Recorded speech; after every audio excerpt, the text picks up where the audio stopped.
Everybody, Brennan Cobb with HBG Capital. Happy Saturday. Thanks for tuning in. And in today's video, I want to briefly go over the 6 things we're doing right now to build culture in our organization. You're not going to want to miss this. But first, if we've been having a one-way conversation, if you've been listening to these videos, if you've been reading these emails, and you've been interested in just taking the first step and learning more about how you can receive passive income straight to your bank account with recession-resistant assets right here in Middle Tennessee, set up a call with us. We'd love to get to know you more and what you're looking for.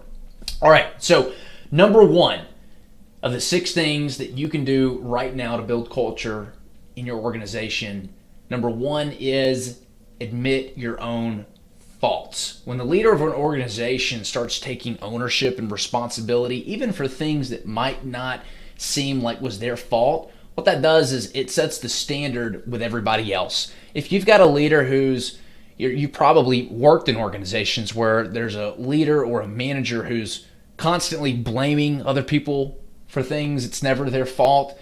And what does everyone else do? Well, that sets the standard.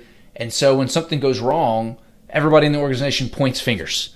There's no accountability. And we all know that accountability is the reason why things get done. You've got to have accountability in an organization if you're going to grow stuff, because when things go wrong and you don't have accountability, there's no one there to fix it. There needs to be a butt in every single seat and somebody owning that problem. You don't want people pointing fingers at each other. So by you taking extreme ownership and owning every single problem that comes your way, that sets the standard for all the people in the organization. Everybody at that point starts owning everything. And when everybody starts owning the problem and not pointing fingers, then you can start to make real headway in your organization and especially your meetings. Number 2 is you really want to be able to embrace healthy conflict, especially during team meetings. A lot of people get very raffled up if they disagree with what someone else is doing. Arguments shouldn't be, they shouldn't be arguments. They should be discussions. There should be healthy conflict. Goes for your relationships too. Nothing should be toxic or savage. We're not attacking the person when you're having these healthy conflicts. There's a big difference. Never attack the person. Attack the problem or the concept when you're having these healthy discussions. We had a discussion probably a year and a half ago. I remember a healthy conflict we had was over how a certain project should be managed. There was a disconnect between the construction coordinator and one of the field managers where they didn't know what each other were doing, and each of them had a certain way. And the PM's like, dude, I am doing these things. I'm a promise. I'm out there. I'm working. And the construction coordinator was like, this isn't getting done. What's going on? I don't have any eyes on the field. I don't know what I need to get. And ultimately, we had some back and forth, and finally we're able to fix what the issue was and come to a healthy agreement. And everybody was happy that we were able to come to that conclusion. It solved the problem where they were kind of off. But had somebody just let the problem go and just kind of ignored it and said, you know what, I don't want to engage. I don't want to confront this person about it, that would have never happened. And the problems you have when people are afraid to confront people about things and have that healthy conflict is, I equate it to a house fire. Usually a house fire starts really small, usually in the kitchen, right? Something that lights on fire in the stove. And rather than immediately call the fire department, that person tries to put it out themselves, and then they throw water on it, and it's a grease fire, and it spreads, and they go, oh crap. And so they go and they're trying to get the baking soda, and the fire spreads and it's just completely engulfed the kitchen. And then at that point, they're like, oh my God, I need to call the fire department. They call the fire department. By the time they get there, the whole house is on fire. You want people to address the problem while it's still small. You don't want a little countertop fire turn into a huge house fire. And if everyone in the organization is able to engage in healthy conflict, if they feel safe to engage in healthy conflict, then you're not going to have that issue in the organizations, and problems are going to get solved much, much, much faster. Number 3 is connect where they are and where they're going to go. Everybody at your organization is going to thrive on growth. If they feel like they're stagnant at any point in time, and that's been consistent for a while, they're going to leave and go somewhere else. Everybody wants the opportunity to grow and advance within the organization, so you have to give them that opportunity.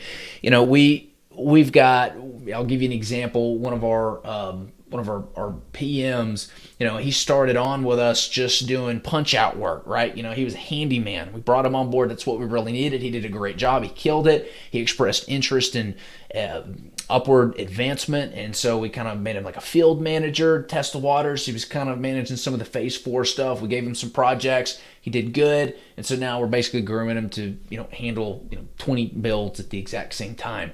So make sure that you connect where they currently are or where they're going to go. That's going to keep people there. It's going to keep them engaged. It's going to keep them very, very happy. Number 4 is overdo the thank yous. I'm going to butcher this quote. I think I even had it sitting on my computer for like several years, but it was a quote by Charles Schwab, I want to say. And oh, Lord have mercy. Yeah, I'm going to butcher it, but that's okay. So he said that the greatest asset that he has is his appreciation and encouragement. There was an example, and again, I can't remember who it was, but they had some no smoking signs in his factory. This was way back in the day when it was the Industrial Revolution, and there were some gentlemen smoking, and they were smoking there. They weren't supposed to be there. It was very obvious. He was the boss. He walked by, and normally what a boss would normally do is really reprimand them and say, don't do that again, and write them up for it. Well, he instead went and got some cigars and brought it to the guys as they were smoking, and he said, gentlemen, I just want you to know you've been doing a fine job today. You guys have really been killing it. I want you to know that your hard work doesn't go unnoticed. As a reward, I wanted to give you these cigars. Oh, and fellas, I'd appreciate it if you smoked them outside. Thanks again. We'll see you. And the guys were like, And they went outside and they smoked their cigarettes, and they were very excited that they got some cigars. So he was made sure to say thank you and show some appreciation before he actually did any kind of reprimanding. In fact, the whole thing was brilliant because he really didn't even have to reprimand him, and the point was given. So that was a very neat example of how he was able to use appreciation and encouragement in the organization. And we try to do the exact same thing. Every month, I try to do kind of like a newsletter type thing where I'll nickname each individual person and some of their accomplishments, some real things they've done that month to really move the needle in the organization, just to show my appreciation for them. It can be really hard to do, but you've got to sit down and take the time and write those things down as they happen so you can remember them and then spotlight those people every single month to the team. Encourage the team to give each other compliments. That's the funnest thing about them, right? That's why I really try to do this. I'm trying to encourage everyone to encourage each other. You don't want to be the only one giving shout outs and encouragements. That's really important. Number 6, embrace fun. So if you're not doing monthly team outings, you need to be. You need to be doing this. Pick someone in the organization that seems like the most fun person and have them do something once a month. Go do Top Golf together. Go to a nice dinner. Go race some go-karts. This should be fun. This is probably what I enjoy most about business, is doing the fun stuff. Like, we'll take a Friday off or a half day or meet after work on Friday for dinner or something and do something really, really fun and not talk about work. You got to think that these people spend the majority of time with you more than they do with their loved ones. So you want to make sure that you're not always discussing work with them, that there's some kind of personal relationship there. That's really, really important. And lastly, have awesome one-on-ones with them. I do one-on-ones with everybody once a week.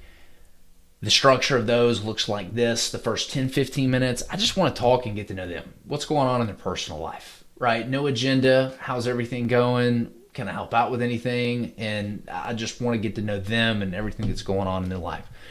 And so we'll go through all of our KPI metrics and reporting and all that. And then every now and then I'll ask them these 3 questions. Number 1, I'll ask, what is one thing that I'm doing that you would like to see me continue to do? Number 2, I ask, what is something that I don't do or don't do often enough that you would like to see me do more of? And number 3, I ask, how are you enjoying your work? What's causing you to feel the most engaged? What's causing you to feel the least engaged? And what that does is it shows that I care, because I genuinely do. And I'm always looking for ways to make people more efficient and offload the stuff that's less engaging and unload more stuff that's more engaging for them. So that's it. That's the 6 things that you can do today to build culture in your organization. This is Brandon with HBG Capital. Till next time.